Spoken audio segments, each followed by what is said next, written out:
তাহলে আমি আপনাদেরকে আজকে শোনাবো স্বামী স্ত্রীর মহব্বত। একটা পৃথিবীতে আপনি একটা বিষয় খেয়াল রাখবেন, আমরা যে দুনিয়াতে আসছি, আমাদের মূল মাকসাদ, আমাদের মূল উদ্দেশ্য কি?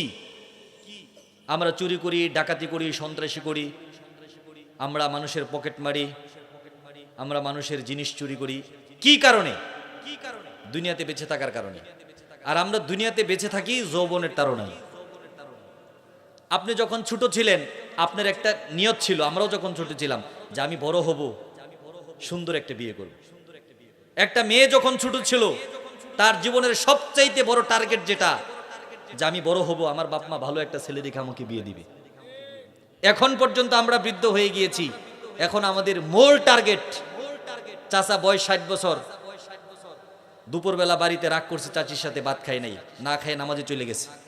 এই যে ভাত খাই নাই, চাচাদের মূল টার্গেট, চাচার যার দিকে ভালোবাসা, চাচা যার দিকে রাগ। আমার বাবাও এমনটা করতে পারে। আমার বাবা যদি এমনটা করে তাহলে আমার দিকে বাবার মূল টার্গেট থাকবে না, আমার বাবার মূল টার্গেট থাকবে আমার মায়ের দিকে। রাগটা আমার মা কিভাবে ভাঙা, আমার বাবা ওই চেষ্টাই করে। আমার বাবা মায়ের মধ্যে এই ভালোবাসা দিয়েছেন কে? আপনার মধ্যে, আপনার স্ত্রীর মধ্যে এই ভালোবাসা দিয়েছেন কে? তাহলে আমরা পার্ট টু পার্ট আলোচনা শুনবো। আমি আপনাদেরকে সর্বপ্রথম বুখারীর 29 নম্বর একটা হাদিস শোনাতে চাই। সহিহ বুখারীর 29 নম্বর হাদিস। কয় নম্বর হাদিস? এই হাদিসের হেডিংটা আপনারা শুনেন, একটি কথা বললেই স্ত্রী জাহান্নামী। স্ত্রী স্বামীকে যদি একটি কথা বলে, একটি কথা বললেই স্ত্রী জাহান্নামী। আবারও বলছি, স্ত্রী যদি স্বামীকে একটি কথা বলে, একটি কথা বললেই জাহান্নামী। বুখারীর 29 নম্বর হাদিস। বিষয়টা কি আপনার কাছে সহজ মনে হতেছে? এখন দেখবেন একটা কথা বললেই জাহান্নামী, আর এই কথাটা আমাদের মেয়েরা, আমাদের মায়েরা, আমাদের বোনেরা, আর বিশেষ করে আমাদের বউয়েরা দিনে কয়বার বলে শুনবেন তো? বুখারীর 29 নম্বর হাদিস, নবী করিম সাল্লাল্লাহু আলাইহি ওয়াসাল্লাম বলেছেন, ফাইন্নী উরিতু কুন্না, আমি যখন মেরাজে গিয়েছি, আকসার আহলিন নার, আমি জাহান্নামে অধিকাংশ নারীদেরকে দেখেছি। এই হাদিস নবী করিম সাল্লাল্লাহু আলাইহি ওয়াসাল্লাম বলেছেন, আমি যখন মেরাজে গিয়েছি অধিকাংশ জাহান্নামী কাদেরকে দেখেছি? নারীদেরকে জাহান্নামে দেখেছি। নবী করিম সাল্লাল্লাহু আলাইহি ওয়াসাল্লাম বলেছেন, শোনো, ইবনে আব্বাস রাদিয়াল্লাহু তাআলা হাদিস বর্ণনা করেছেন, আমাকে জাহান্নাম দেখানো হলো, আমি জাহান্নাম দেখলাম, জাহান্নামে দেখলাম অধিকাংশ নারী, নারীদেরকে জাহান্নামের শাস্তি হচ্ছে। আমি জিব্রাইলকে জিজ্ঞেস করলাম, ভাই জিব্রাইল, আমি জাহান্নাম পরিদর্শন করলাম, আমি দেখলাম জাহান্নামে বেশিরভাগ নারী, কারণটা কি? কারণ জানার দরকার আছে নাকি নেই? জিব্রাইল ডাক দিয়ে বলেন, দয়ার নবী, মায়ের নবী, প্যারে নবী, মাহবুবে নবী, আকায়ে নামদার, তাজদারে মদিনা, এই যে মহিলারা জাহান্নামে আসছে একটা অপরাধ করার কারণে। কয়টা অপরাধ করার কারণে? একটা অপরাধ করার কারণে মহিলারা আজকে জাহান্নামের মধ্যে আসছে। সরদারে দু আলম মুহাম্মদুর রাসূলুল্লাহ সাল্লাল্লাহু আলাইহি ওয়াসাল্লাম জিব্রাইলকে ডাক দিয়ে বলেন, ও জিব্রাইল, তারা কি অপরাধ করে? জিব্রাইল নবীকে বলেন, ও নবী, তারা অপরাধ করে, তারা কুফরি করে। কুফরি কি করে? নবী ডাক দিয়ে বলেন, জিব্রাইল, এই যে তুমি বললা মহিলারা কুফরি করে, এই কুফরি বুঝি তারা আল্লাহর সাথে করে?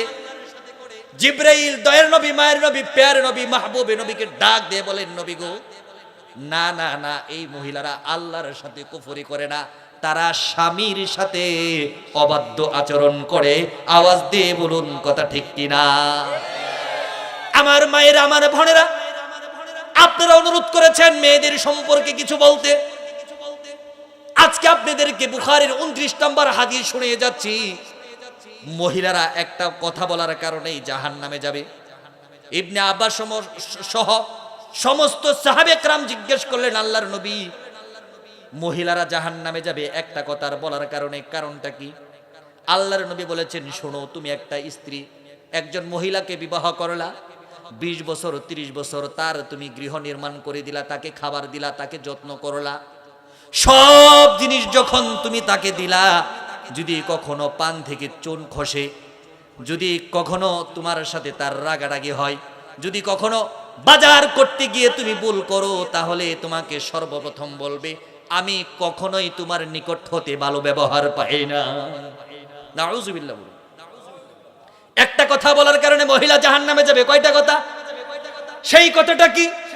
সেই কথাটা হচ্ছে আপনার স্ত্রী যখন আপনাকে বলবে আমি তোমার নিকট থেকে কখনো ভালো ব্যবহার পাই নাই, এই যে আপনার প্রতি সে না শুকরিয়া করলো, স্বামীর প্রতি না শুকরিয়া করলো, এই না শুকরিয়া করার কারণে এই ঘোষণা দিয়েছেন স্বয়ং আমার দয়ার নবী।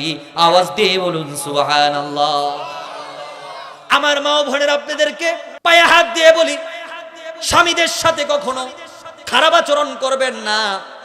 স্বামী যদি আপনার সাথে খারাপ আচরণ করে এই কথা বলবেন না তোমার কাছে বিয়ে না হয়ে যদি রিকশাওয়ালার কাছে বিয়ে হতো আরো অনেক ভালো চলতে পারতাম, এই কথাটা বলবেন না।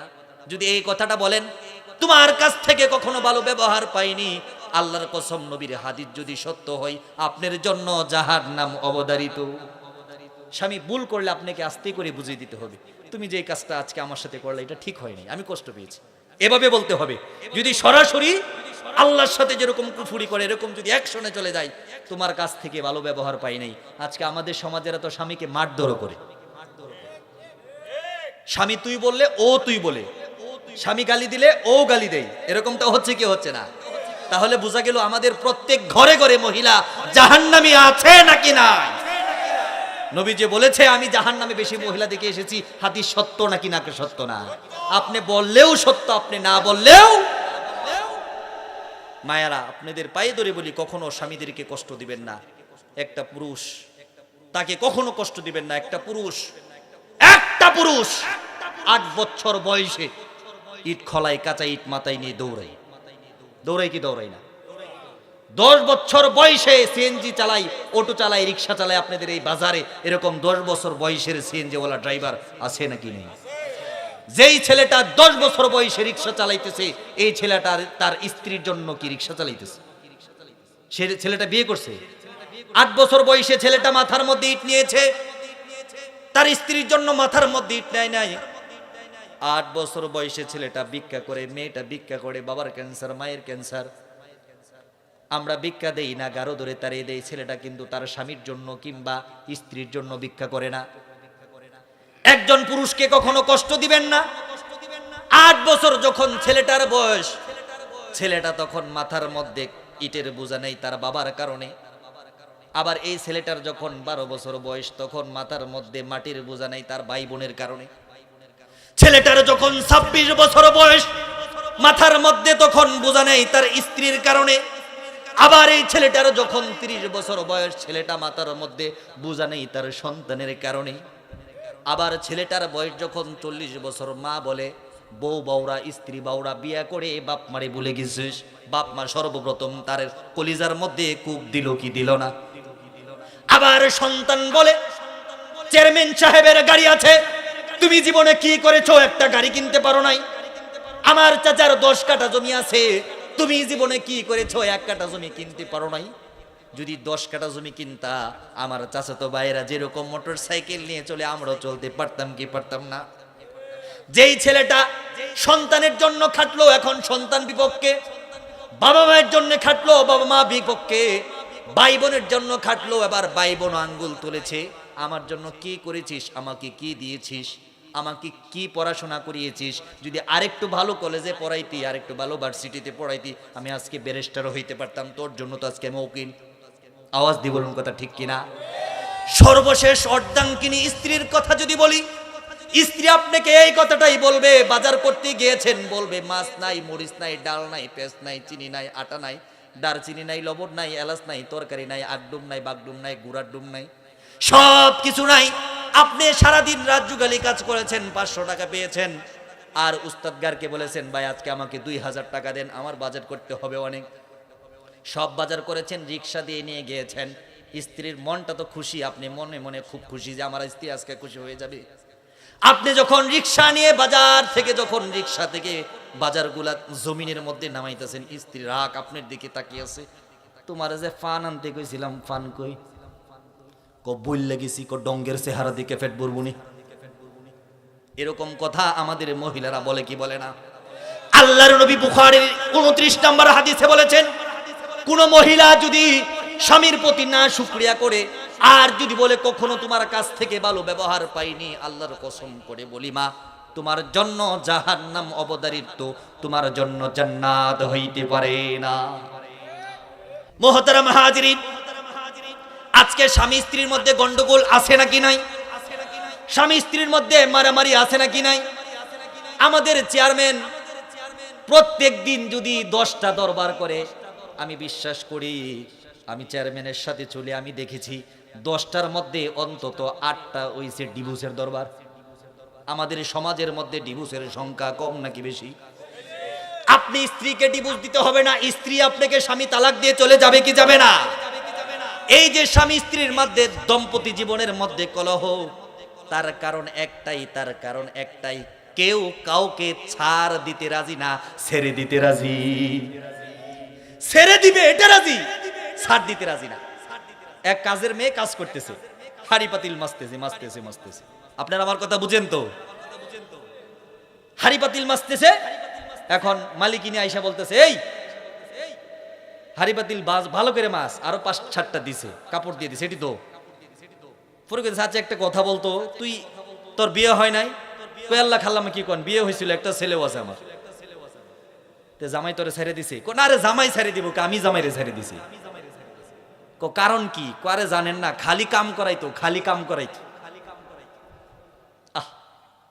আমার কথা শুনে আপনারা হাসছেন, আমার কলিজা পৌঁছে যাচ্ছে, কলিজা পুরে সালকার হয়ে যাচ্ছে। আমার যে স্ত্রী কাজের কারণে আমার সংসার ছেড়ে চলে গেল, ওই স্ত্রী এখন গার্মেন্টসে 18 ঘন্টা ডিউটি কিভাবে করে নারী, তোমার বিবেক আর কবে জাগ্রত হবে? তোমার বিবেক, তোমার বিবেকের মধ্যে শয়তান প্রস্রাব করে দিয়েছে।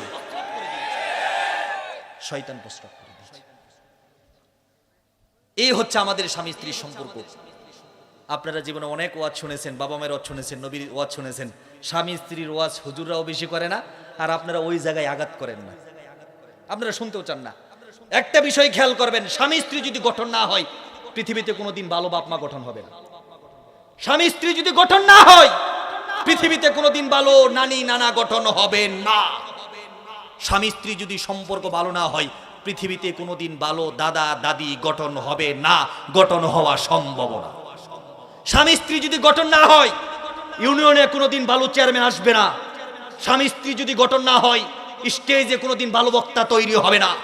স্বামী স্ত্রী যদি গঠন না হয়, কোনোদিন এনার কাউন্টারে কোনোদিন ভালো ড্রাইভারিং করতে পারবে না। যেই কোনো সময় যেই কোনো জায়গায় গাড়ি অ্যাক্সিডেন্ট করে দিবে, কারণ স্ত্রী মূল জায়গা থেকে ছেলেটা মায়ের খেয়ে আসছে। আমার স্ত্রীর সাথে যদি আমি ঝগড়া করি, স্টেজে এসে থাকি, আমার মুখ দিয়ে ভালো কথা বের হবে না, টেনশন তো ওই জায়গায়। আমি মাদেরকে বলি, একজন স্বামী একটা ড্রাইভার, পরিবারের ড্রাইভার, সে আপনার রিজিকের ব্যবস্থা করে, আপনার সন্তানের রিজিকের ব্যবস্থা করে, আপনার শ্বশুর শাশুড়ির রিজিকের ব্যবস্থা করে। এই ড্রাইভারকে কখনোই আপনি হেল্পার হয়ে আঘাত করবেন না। হেল্পার হয়ে যদি ড্রাইভারকে আঘাত করেন, অ্যাক্সিডেন্ট নিশ্চিত, এক চুল পরিমাণ আমার কথার মধ্যে সন্দেহ হবে না। এই জন্য আমার মায়ের, আপনারা যারা শুনতেছেন, আপনাদেরকে অনুরোধ করে বলছি, কখনোই স্বামীদেরকে কষ্ট দিবেন। এখন আরেকটা কথা বলবো, সেটা হচ্ছে আমাদের সমাজে আমরা খালি বলি হুজুর বউয়ের কথা শুনে না। এই সমস্যা আমাদের আছে নাকি নেই? আচ্ছা, এখানে আপনারা কেউ আছেন, আপনি যদি যাই এখন বউরে কন যে ওঠ, গোসল কর, আজকে সারা রাত 12 রাকাত তাহাজ্জুদ নামাজ তুইও পড়বি আমিও পড়ব, আমার মনে হয় না যে আপনারা করে ঢুকতে দিবেন। পিসাব হয়ে গেছো সব হইন না, কোন ব্যাকল বক্তার ওয়াজ শুন নাইছো? তোমার মন চায় সারা রাত তুমি পাগারে শুবো, আমার কি সমস্যা? আমারে কষ্ট দেও কে লেগে?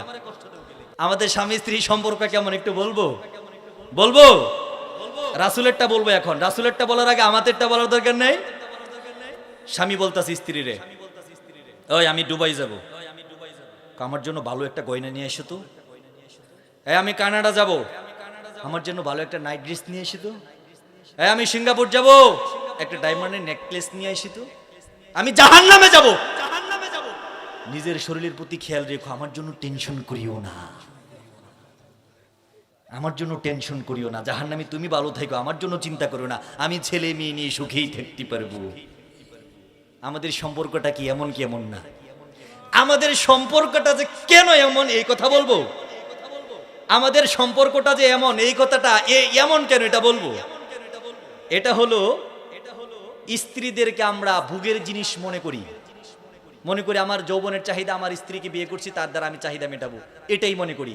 স্ত্রী যে একটা মানুষ, তার যে চোখ আছে, তার চোখ দিয়ে জল পড়ে, হাত দিয়ে চোখ মুছা লাগে, তার বাবা মায়ের নামে কথা বললে তার ইগুতে লাগে, তাকে খাবারের কষ্ট দিলে তার কষ্ট হয়, ডেকের পুরা ভাত স্ত্রীকে খেতে দিলে স্ত্রী সহ্য হয় না, এটা আমাদের মনের মধ্যে এক চুল পরিমাণও থাকে না, এক চুল পরিমাণ আমাদের মনের মধ্যে এটা থাকে না।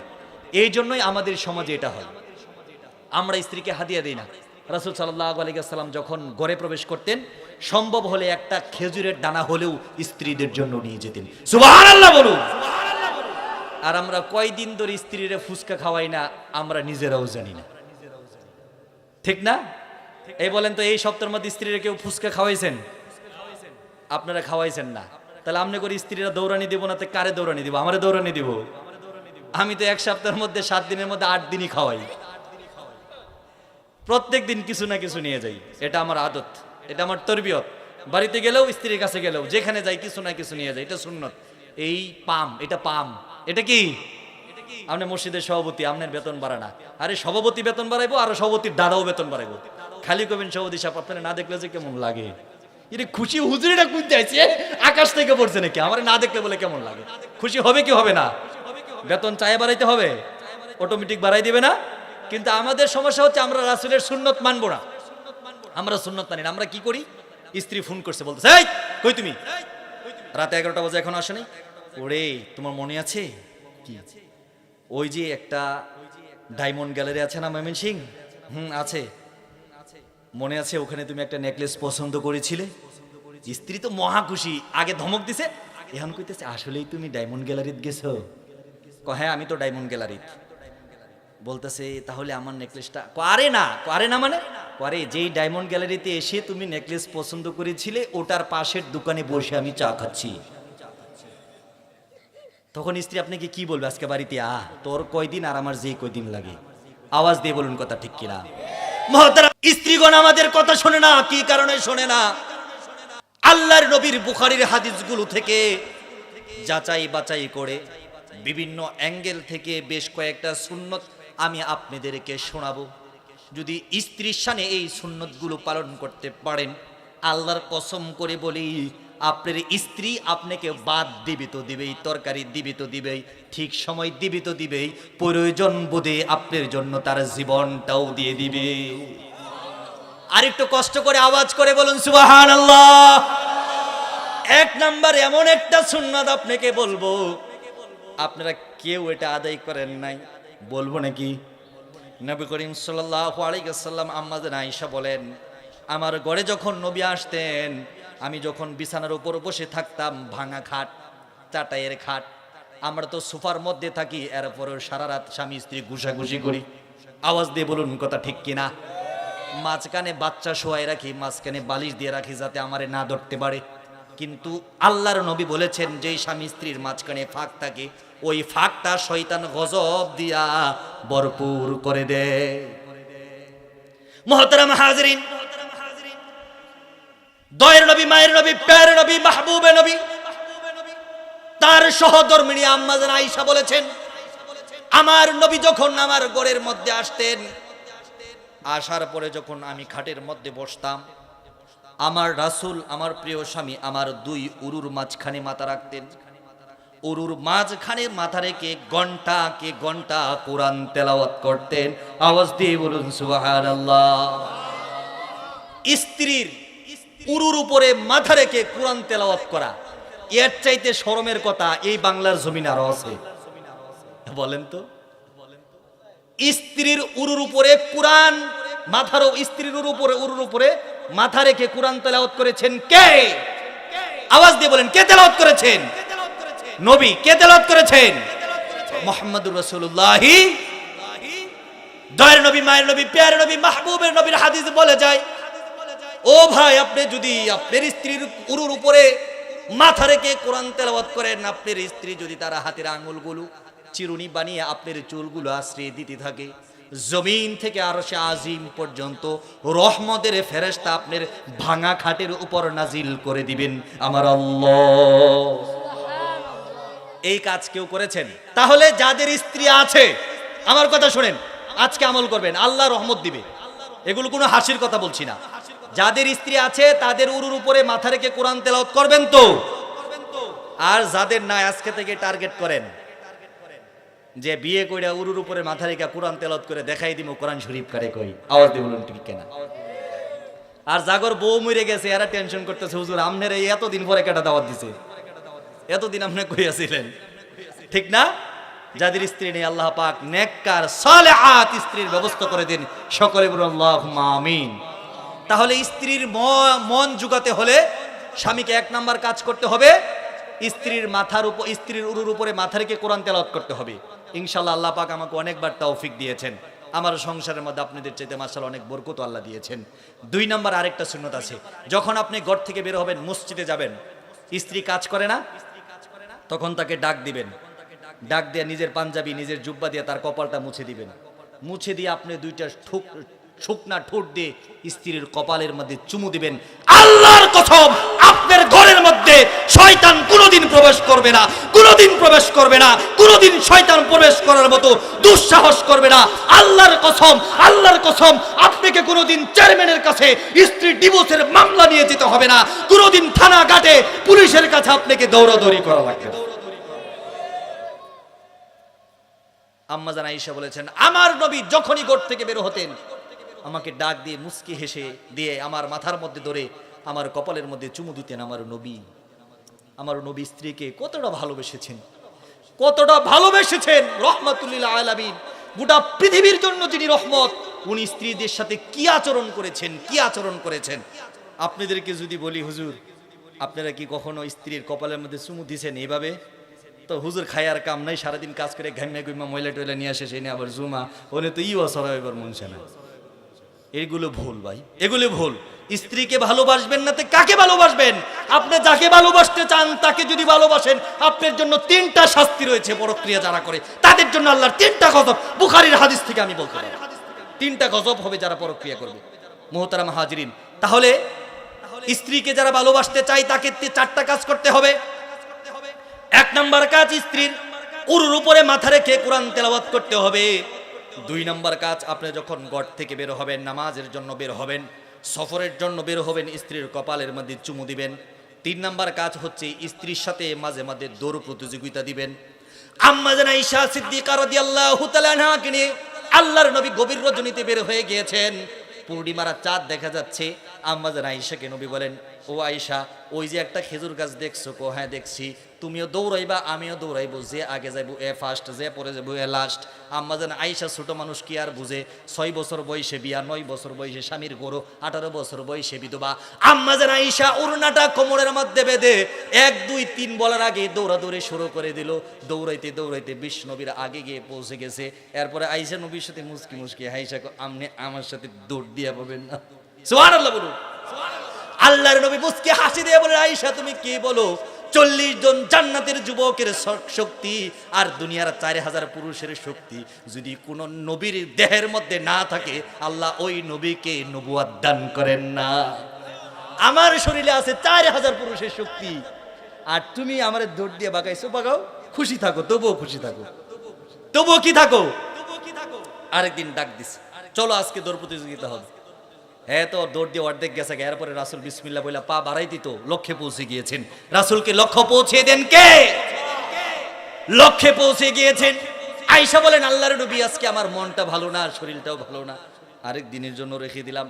আল্লাহর নবী বলেন, আয়েশা আরেক দিন কেন? কিয়ামত পর্যন্ত যদি পৃথিবীর সমস্ত উম্মতেরা আমি নবীর সাথে দৌড় প্রতিযোগিতা করে রেক্সিন খেলে, ঘুষি খেলে, কুস্তি খেলে, আমার নবীর একটা আঙুল গোটা পৃথিবীর মানুষ বাগাইতে পারবে না। আমি সেই নবী। তাহলে 4 নাম্বার আরেকটা বিধান, সেটা হচ্ছে স্ত্রীকে পর্দায় রাখার ব্যবস্থা করতে হবে। কখনো কখনো পর্দায় রেখে আপনাকে ঘুরতে নিয়ে যেতে হবে, আবার কখনো কখনো পর্দায় রেখে কক্সবাজার বেড়াতে নিয়ে যেতে হবে। কখনো কখনো পর্দায় রেখে বলবেন, চলো আজকে আমি তোমাকে এই ইউনিভার্সিটিতে ঘুরাইতে নিয়ে যাই, তবে সাবধান, কাবির নামা গলার মধ্যে ঝুলাইয়া নিয়ে। আওয়াজ দিয়ে বলুন কথা ঠিক কিনা? তাহলে একটা পুরুষ যদি এই 4টা আমল করে, স্ত্রী কি ওই পুরুষকে ভালোবাসবে নাকি বাসবে না? বলেন ভালোবাসবে কি বাসবে না? ভালোবাসবে তো দূরের কথা, জীবনটা পেলেও দিয়ে দিবে, দিবে না?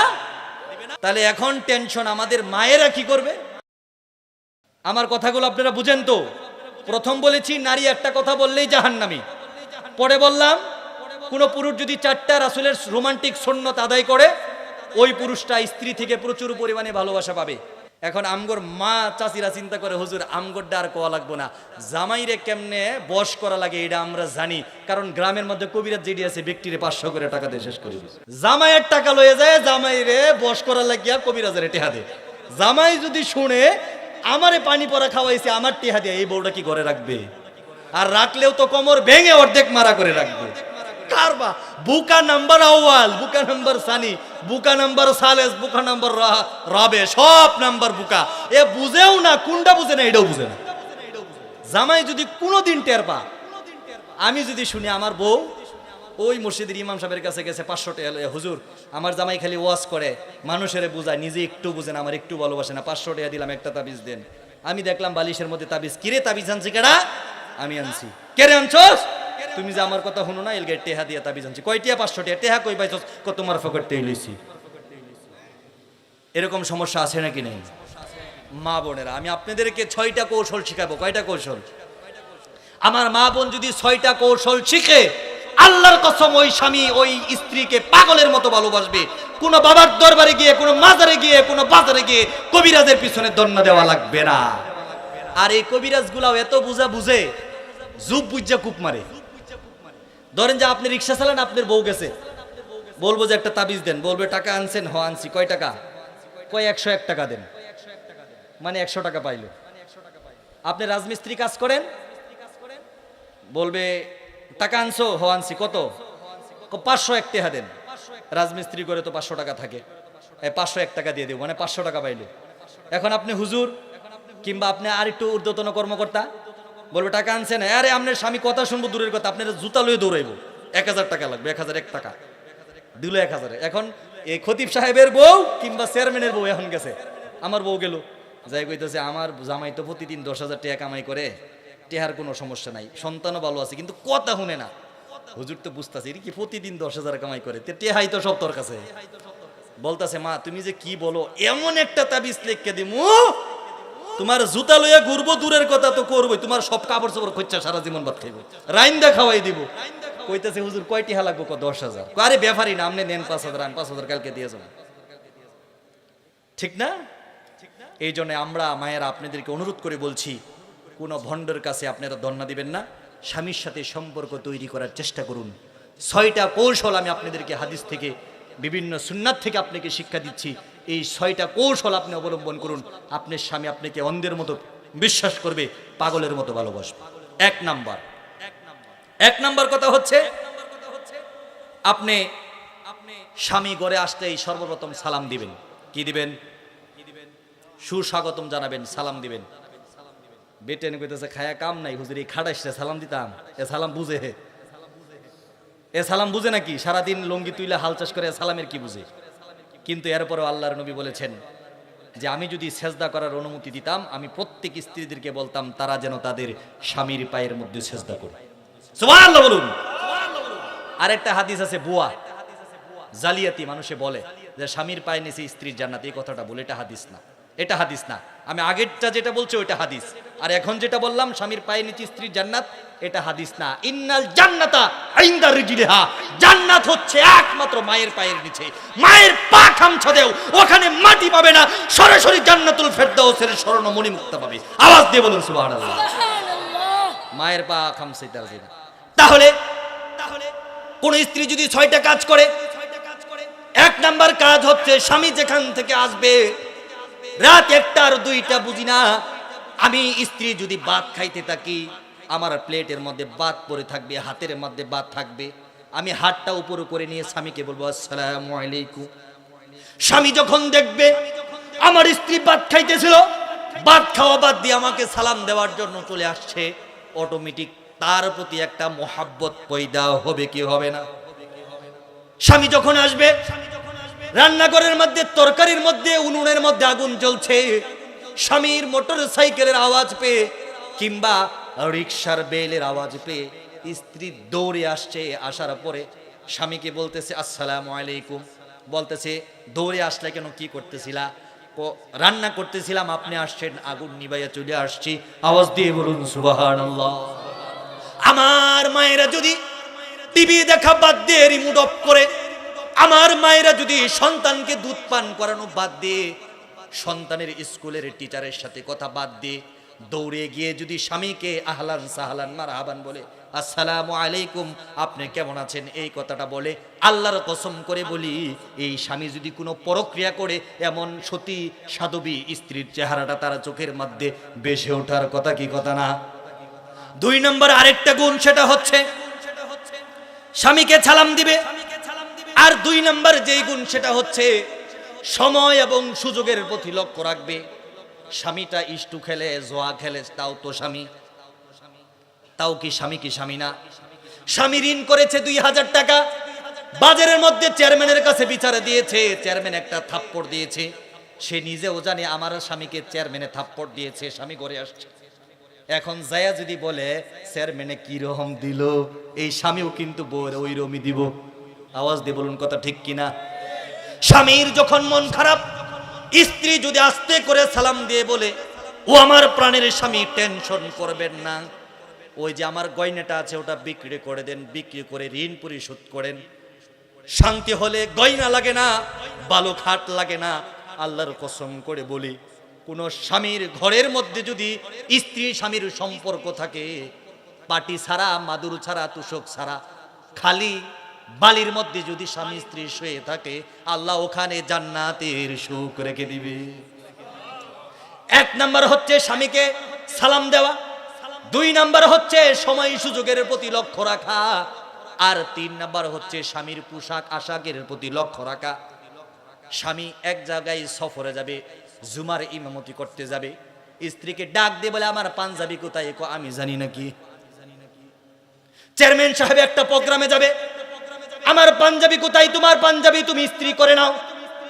আমার শর্ট প্যান্ট কোথায়, আমি জানি না। আমার পায়জামা কোথায়, আমি খবর রাখি না। এই সংসারের মধ্যে কোনোদিন শান্তি হতে পারে না।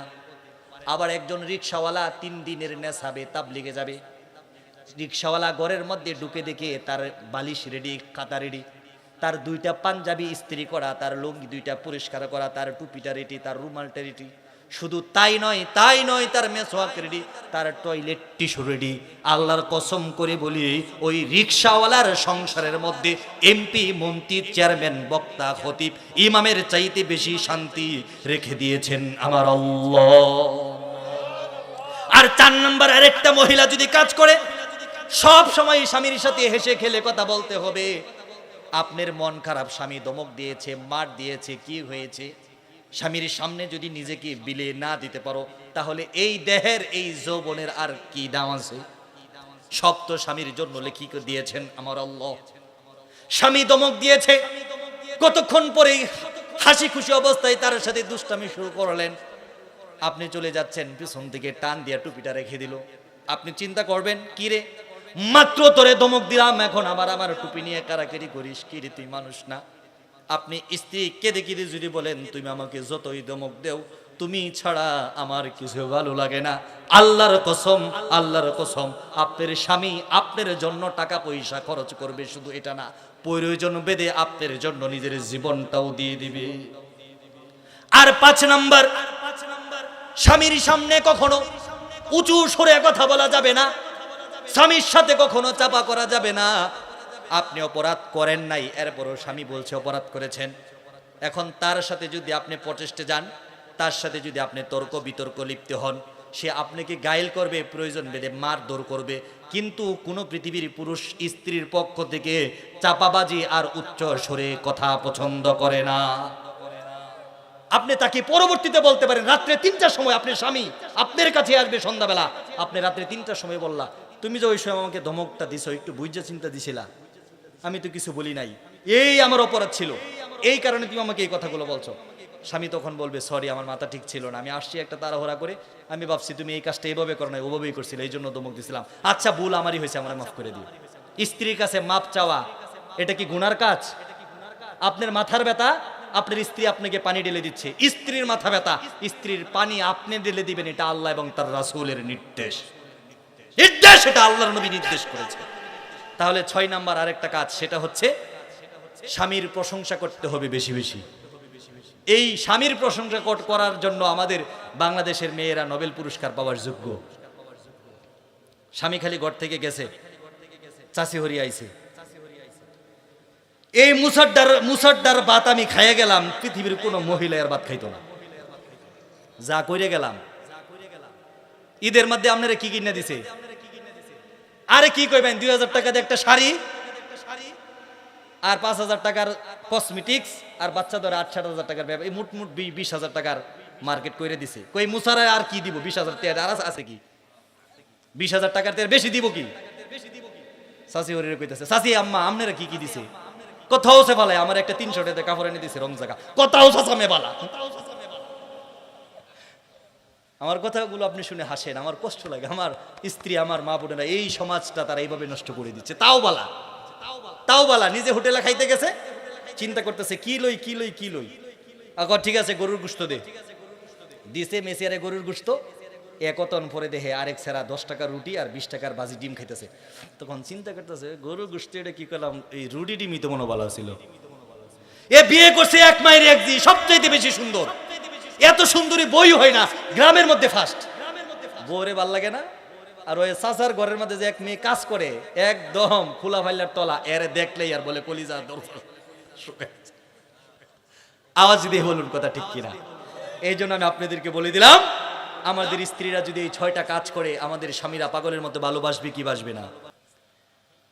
এরপরে আমি আপনাদেরকে আরেকটা কথা শোনাবো, সেটা হচ্ছে কখনোই পরক্রিয়া করা যাবে। পরক্রিয়া করা যাবে, গুনাহ করা যাবে, জিনা করা যাবে। আল্লাহ রাব্বুল আলামিন বলেছেন ওয়ালা তাকরাবুজ জিনা ইন্নাহু কানা ফাহিশা। সাবধান, কখনো জিনার দ্বারের কাছে যেও না। যদি জিনার দ্বারের কাছে যাও, মারাত্মক ধরনের 3টা ক্ষতি তোমার হয়ে যাবে। দুনিয়াতে বেঁচে থাকবে রোবটের মতো, তোমার দ্বারা কোনো সামাজিক কাজ হবে না, তোমার দ্বারা কোনো রাজনৈতিক কাজ হবে না, তোমার দ্বারা টিভির সংবাদ পড়াশোনা করা হবে না। তুমি যেই জায়গায় যাবা ওই জায়গায় নোবেল পুরস্কার পাইবা। আওয়াজ দিয়ে বলুন কথা ঠিক কিনা? সহিহ হাদিস থেকে বলে যায়, দয়ার নবী, মায়ের নবী, প্যার নবী, মাহবুবে নবী, আকায়ে নামদার, তাজদারে মদিনা বলেছেন, কোন মানুষ যখন গুনাহ করবে, জিনা করবে, অপরাধ করবে, তার 3টা বড় ক্ষতি হয়ে যাবে। কয়টা বড় ক্ষতি হয়ে যাবে? 1 নাম্বার ক্ষতি হবে হিরমানুল ইলমি, তার ইলমের ক্ষতি হয়ে যাবে। সামাজিক ভাবে সে বড় মস্ত বড় অফিসার, গ্রাজুয়েট ভাবে সে ম্যাজিস্ট্রেট, ঢাকা বিশ্ববিদ্যালয় থেকে অনার্স করেছে, ঢাকা বিশ্ববিদ্যালয় থেকে মাস্টার্স কমপ্লিট করেছে, সামাজিকভাবে জ্ঞানের তারও অভাব নাই, কিন্তু জেনার বুধ যখন তার চেপে বসবে, দেখা যাবে ঘরের কাজের মেয়ের সাথে জেনা করেছে। এই কারণে সুন্দরী বউটা ঘর ছেড়ে চলে গিয়েছে।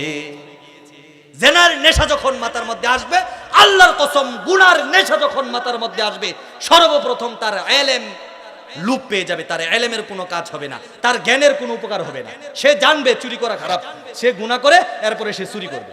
সে জানে গরুর দালালি করা জায়েজ নাই, বাজারের মধ্যে কি কইতেছে না কইতেছে, এর কাছে 500 এর কাছে 500, বিভিন্ন রকম এইটার মাসালা আছে। সহজ কথাটা বললাম, বাটপারি যদি থাকে, মিথ্যা কথা যদি থাকে, ওই দালালি করাটা হারাম। এরকম হারাম কাজ সে কেন করে? কারণ সে গুনাহ করে, তার ভিতরে এখন যেই মগজ আছে, সে গ্রামের দরবার করে, গ্রামের জ্ঞান দরবার করে। এখন বাবা ছেলেকে মারছে, এখন সে বাবার পক্ষে কথা বলবে না, কথা বলবে ছেলের পক্ষে, কারণ ছেলের গরম গরম টাকা আছে। আওয়াজ দিয়ে বলুন কথা ঠিক কিনা? তাহলে যখন মানুষ গুনাহ করবে, তার 1 নম্বর ক্ষতি হয়ে যাবে হিরমানুল ইলমি, তার ইলমের ক্ষতি হয়ে যাবে। তার 2 নম্বর ক্ষতি হয়ে যাবে হিরমানুর রিজকি, তার রিজিকের ক্ষতি হয়ে যাবে। তার খাবার দাবার ভালো লাগবে না, তার রিজিক থাকবে না। রিজিক শুধু ভাত চালের নাম রিজিক না, রিজিক হচ্ছে সন্তানের নাম, রিজিক হচ্ছে স্ত্রীর নাম, রিজিক হচ্ছে চাকরির নাম, রিজিক হচ্ছে সামাজিক মর্যাদার নাম, রিজিক হচ্ছে সামাজিক মর্যাদার নাম, রিজিক হচ্ছে সামাজিক অবক্ষয় না, সামাজিক উন্নয়নের নাম। আওয়াজ দিয়ে বলুন কথা ঠিক কিনা? আপনি যখন গুনাহ করবেন, আপনি গুনাহ করতে করতে দেখা যাবে বৃদ্ধ বয়সে এমন অবস্থা আপনার হয়েছে, আপনার ঘরের মধ্যে চাউলের বস্তা আছে, ডাউলের বস্তা আছে, গোশতের পাহাড় আছে, ফ্রিজ সব ভরা, কুরবানি দিয়েছেন, কেউরে দেয় না, নিজে 3 ঢিপ ফ্রিজ করে রাখছেন, কিন্তু আপনার সকালে 2টা রুটি আর রাত্রে 1টা রুটি খাওয়া লাগে, ডিম খাওয়াও নিষেধ। আওয়াজ দিয়ে বলুন কথা ঠিক কিনা? তাহলে যারা গুনাহ করবে, তিনটা বড় ক্ষতি হয়ে যাবে। এক নম্বর ক্ষতি হিরমানুল ইলমি, তার জ্ঞান নষ্ট হয়ে যাবে। জ্ঞান থাকার পরে উলাইকা কাল আনআমি বাল হুম আদাল্লু উলাইকা হুমুল গাফিলুন, চতুষ্পদ জানোয়ারের মতো নিকৃষ্ট হয়ে যাবে। আর দুই নাম্বার ক্ষতি হয়ে যাবে হিরমানুর রিজকি, তার রিজিকের ক্ষতি হয়ে যাবে, সন্তান নষ্ট হয়ে যাবে, সন্তান পথভ্রষ্ট হয়ে যাবে। স্ত্রী আরেক ছেলের সাথে পরক্রিয়া করবে, নিজেও করবে। স্ত্রী তার কথা শুনবে না, সন্তান তার কথা শুনবে না, তার বাবা মা তার কথা শুনবে না। আর তিন নাম্বার যেটা জাহান্নামের সবচেয়ে বড় কারণ, হিরমানুল ইবাদাত, তার ইবাদতের মধ্যে মন বসবে না। মসজিদে যাবে সবার পরে, আসবে সবার আগে। আওয়াজ দিয়ে বলুন কথা ঠিক কিনা? তাহলে গুনাহ করা যাবে? পরিসমাপ্তির কথা আপনাদেরকে বলতে চাই মুহতারাম হাজিরিন। আমরা আজকে সমাজের মধ্যে বিয়ে করি, বিয়ে করার পরে আমরা জিজ্ঞেস করি মেয়েটা কতটা সুন্দরী, মেয়েটার চামড়ার কালারটা কি। অনেক সময় দেখা যায় মেয়েটার আরেকটা কাবিন হয়েছিল, ওখান থেকে ডিভোর্সও দেয় নাই, চামড়াটা ভালো, কিন্তু তাকে বড় ভালো লাগে। অনেক সময় দেখা যায় মেয়েটা আরেকটা ছেলের সাথে সম্পর্ক করে, প্রেম করে, তার সাথে দেখা করেছে, গ্রামের মধ্যে এটা নিয়ে সালিশ হয়েছে, দরবারও হয়েছে। কিন্তু আমাদের যুব সমাজ এরপরেও ওই চামড়ার পিছনে লেগে থাকে কি থাকে না? লেগে থাকে কি থাকে না? ছেলেটা ভালো একটা চাকরি করে, আগে অনেক আকাম কুকাম করেছে, একমাত্র মেয়ের আপনি বাবা, আপনি রিক্সা চালিয়ে খান। চিন্তা করেন, ছেলেটা তো চেয়ারম্যানের ছেলে, ছেলেটা তো হুজুরের ছেলে, ছেলেটা তো বড় ব্যবসায়ীর ছেলে। যদি মেয়েটাকে দিতে পারি, মেয়েটার জীবন ধন্য। আল্লাহর কসম করে বলি, গত 2 দিন আগে পত্রিকায় দেখেছি, ফেসবুকে আপনারা দেখেছেন, চট্টগ্রামে একটা মেয়ে স্বামীর সংসার করতে গিয়ে ওড়না পেঁচিয়ে ফ্যানের মধ্যে ঝুলে ইন্তেকাল করেছে।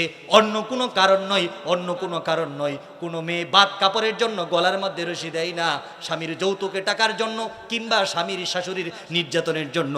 হাজার মেয়ে আমার বাংলার জমিন থেকে গলার মধ্যে ওড়না পেঁচিয়ে ফ্যানের সাথে, ঘরের ধন্যার সাথে ঝুলে ইন্তেকাল করেছে। আওয়াজ দিয়ে বলুন কথা ঠিক কিনা? এই জন্যই মেয়ে বিবাহ দিবেন ভালো ছেলে দেখে, আর মেয়ে বিবাহ করাবেন ভালো মেয়ে দেখে। আওয়াজ দিয়ে বলুন কথা ঠিক কিনা? নাকি চামড়া দেখে বিবাহ করাবেন? একটা ঘটনা বলবো, এটা বলেই শেষ করে দিই, অনেক রাত হয়ে গিয়েছে।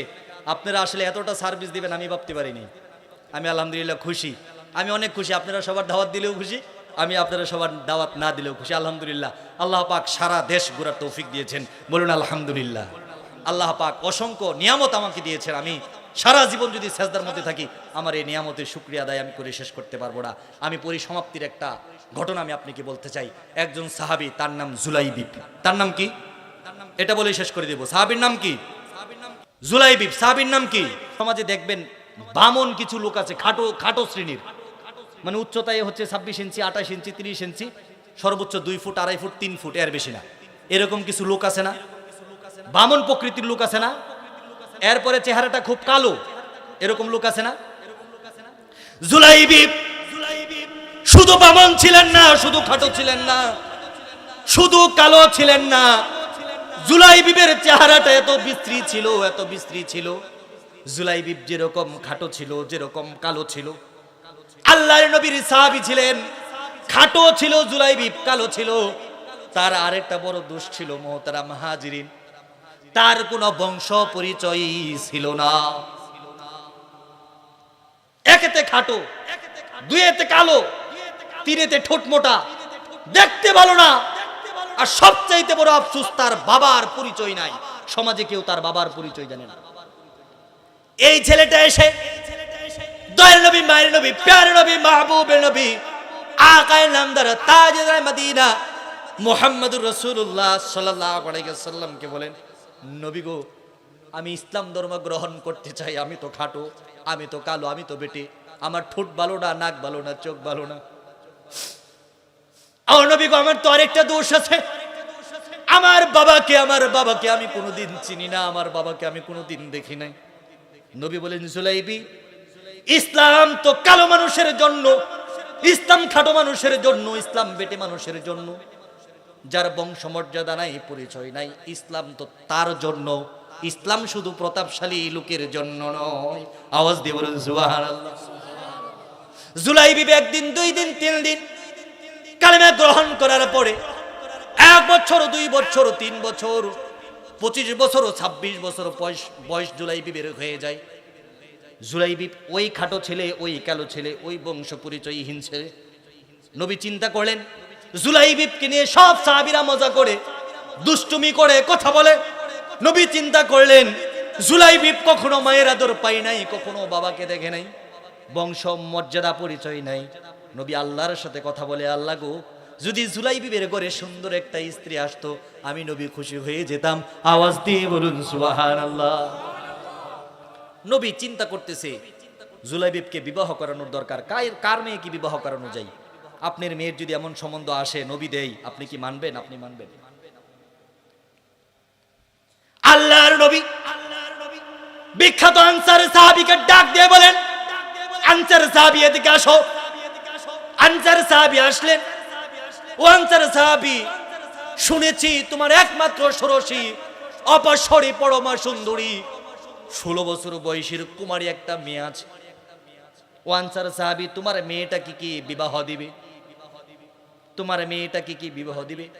আনসার সাহাবী বসা থেকে লাফ দিয়ে দাঁড়িয়ে গিয়েছেন, আল্লাহর নবী আপনি কি বলেন? আবু বকর দণ্ড হয়েছে আপনার কাছে আয়েশাকে বিবাহ দিয়ে, ওমর দণ্ড হয়েছে তার মেয়েকে বিবাহ দিয়ে। আমি আনসারী সাহাবী যদি আপনার কাছে আমার মেয়েকে বিবাহ দিতে পারি, এর চাইতে বড় খুশির সংবাদ আর কিছু নাই, আর কিছু নাই।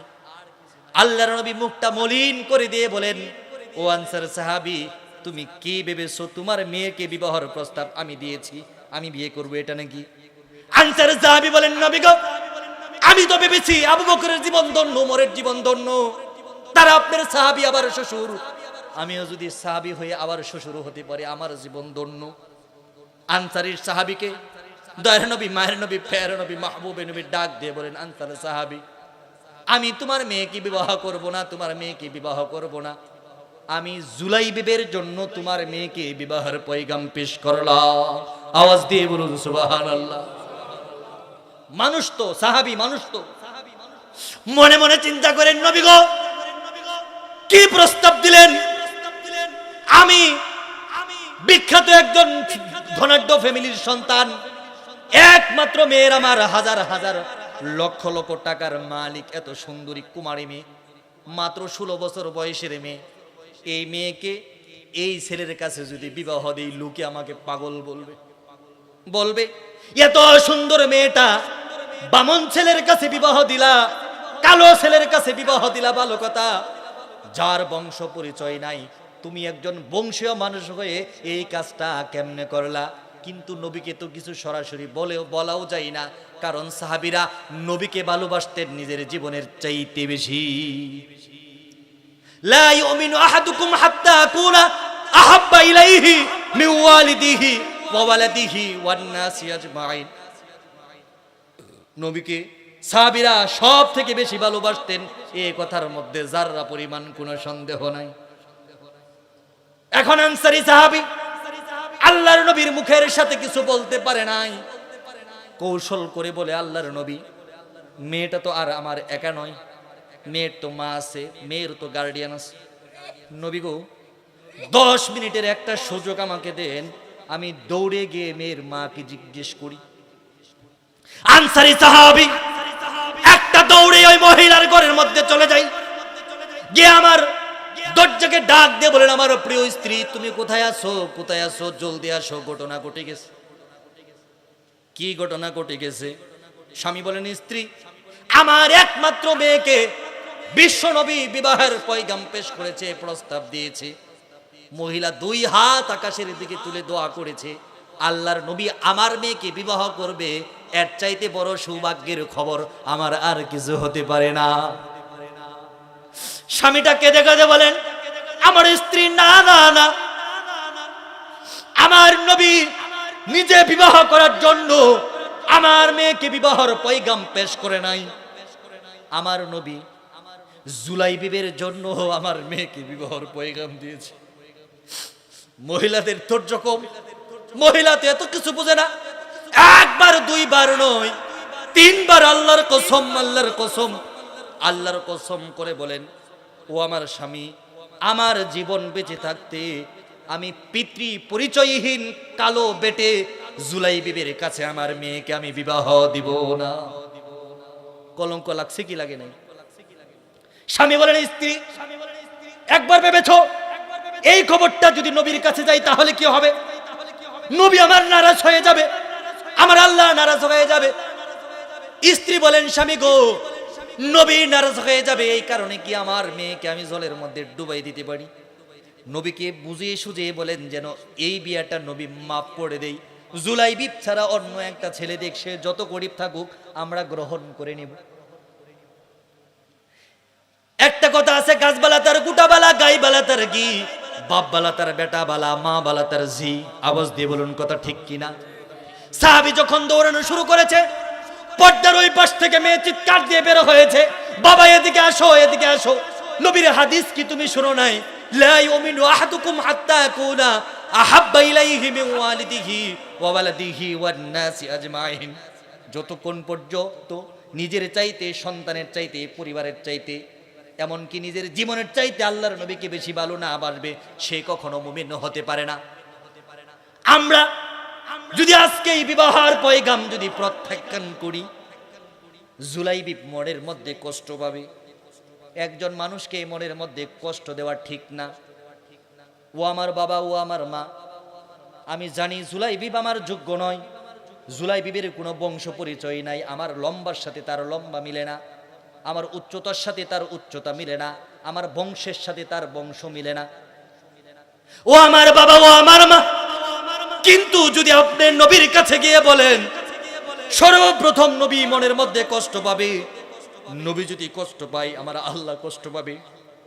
নবী যেদিন ইনদাল মিজান, ইনদাস সিরাত, ইনদাল হাউজিল কাউসারের মালিক হবে, আমরা সেদিন মিজানের পাল্লায় লস খাবো, হাউজে কাউসারের মধ্যে আমরা ধরা খাবো, ফুলসিরাতের পথ আমরা পার হতে পারবো না। মা একটু চিন্তা করেন, আমার জীবনটা না হয়ে বরবাদ হয়ে যাবে, দুনিয়া না ধ্বংস হয়ে যাবে। ওয়ালাল আখিরাতু খায়রুল লাকা মিনাল উলা। আল্লাহ বলেছে দুনিয়ার চাইতে আখিরাতের নিয়ামত 1000 কোটি গুণ বেশি। আমি সুন্দরী মেয়ে হয়ে, বংশীয় মেয়ে হয়ে, পিতৃ পরিচয়হীন জুলাইবিবকে বিবাহ করতে রাজি আছি। আনসারী সাহাবী দৌড় দিয়ে নবীর কাছে যায়। নবীর কাছে গিয়ে বলেন, আল্লাহর নবী, আমার স্ত্রী রাজি হয়েছে, আমার সন্তান রাজি হয়েছে, বিবাহ পড়ানোর ব্যবস্থা করুন। জুলাইবিবের আনন্দ আর কে দেখে, কে দেখে, কে দেখে? যুবক তোমাকে বলি, চেয়ারম্যানের ছেলে তুমি, অফিসারের ছেলে তুমি, আলেমের ছেলে তুমি, মসজিদের সভাপতির ছেলে তুমি, তুমি একজন গার্মেন্টসের মেয়েকে বিবাহ করেছো। আমি বলছি না গার্মেন্টসের মেয়েরা খারাপ, কিন্তু তোমার জন্য সে যোগ্য নাও হতে পারত। এরপরেও তোমার মনটা বড় ফুরফুরে, কারণ তুমি আজকে বিয়ে করেছো। আর জুলাইবিব বামন হয়ে আকাশের চাঁদ পেয়েছে। জুলাইবিবের মনটা কত ভালো, বিয়ে হয়ে গেল, বাসর হয়ে গেল। কেউ বলেন বাসর হয়েছে, আর কেউ বলেন বাসর হয় নাই। এর মধ্যে জিহাদের ময়দানের ডাক এসেছে। ইসলামকে একজন সাহাবী কি পরিমাণে ভালোবাসে! আল্লাহর নবী আনসারী সাহাবীকে গিয়ে বলেন, ও আনসারী সাহাবী, আমি জিহাদের ময়দানে যাচ্ছি, আমার জুলাইবিবকে তুমি বলো না, জুলাইবিব যেন না জানে। জুলাইবিব পাগল, কোনোদিন বাবার আদর পাই নাই, কোনোদিন মার আদর পাই নাই। সুন্দর একটা মেয়ে বিয়ে করেছে, নতুন বাসর করবে কিংবা বাসর করেছে, বিবাহের 2-1 দিনের ঘটনা। জুলাইবিব যদি জিহাদের ময়দানে চলে যায়, সুন্দর স্ত্রীর ভালোবাসা থেকে জুলাইবিব বঞ্চিত হবে। আমিও নবীও চাই এই পাগল ছেলেটা স্ত্রীর সাথে রাত কাটাক। কিভাবে যেন জুলাইবিবের কানে আওয়াজ চলে যায়, পাগলের মতো দৌড়িয়েছে দয়ের নবী, মায়ের নবী, প্যার নবী, মাহবুবের নবীর কাছে এসে বলেন, আল্লাহর নবী, সুন্দর স্ত্রী আমি বিবাহ করেছি, তার মেনে এটা নয়, তাকে আমি আপনার চাইতে বেশি ভালোবাসি। সুন্দর স্ত্রী আমি পেয়েছি, তার মানে এটা নয় ইসলাম, আমি স্ত্রীকে ইসলামের চাইতে বেশি ভালোবাসি। সুন্দর স্ত্রী আমি পেয়েছি, তার মানে এটা নয় কোরআন থেকে আমি স্ত্রীকে ভালোবাসি। সুন্দর স্ত্রী আমি পেয়েছি, তার মানে এটা নয় আমি আল্লাহকে, স্ত্রীকে, আল্লাহর স্ত্রী থেকে, আল্লাহ থেকে স্ত্রীকে বেশি ভালোবাসি তার মানে এটা নয়। চলেন, আপনি যাবেন জিহাদে, আমিও যাব জিহাদে। জিহাদের ময়দানে চলে গেল, যুদ্ধ শেষ হয়ে গেল। আল্লাহর নবী বলতেছেন, কে কোথায় ইন্তেকাল করেছে আমার সামনে নিয়ে আসো। সাহাবীরা কিছু লাশ আনলেন। আল্লাহর নবী বলেন, না না না, আরো খোঁজ খবর নেও, আমার কাছে একটা লোকের চেহারা আমি দেখতে পাইতেছি না।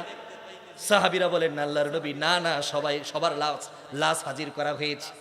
নবী বলেন, না না, সবার লাশ হাজির করা হয় নাই, তোমরা জলদি দেখো আমার জুলাইবিব কোথায় আছে। সাহাবীরা দৌড়ে গিয়ে যুদ্ধের ময়দান তল্লাশি করে পাথরের নিচ থেকে আরো দুইটা কাফেরের নিচ থেকে জুলাইবিবের লাশটা উদ্ধার করে আল্লাহর নবী নিজের হাতে জুলাইবিবকে গোসল করায়। আল্লাহর নবী নিজের হাতে জুলাইবিবকে কবরে নামায়।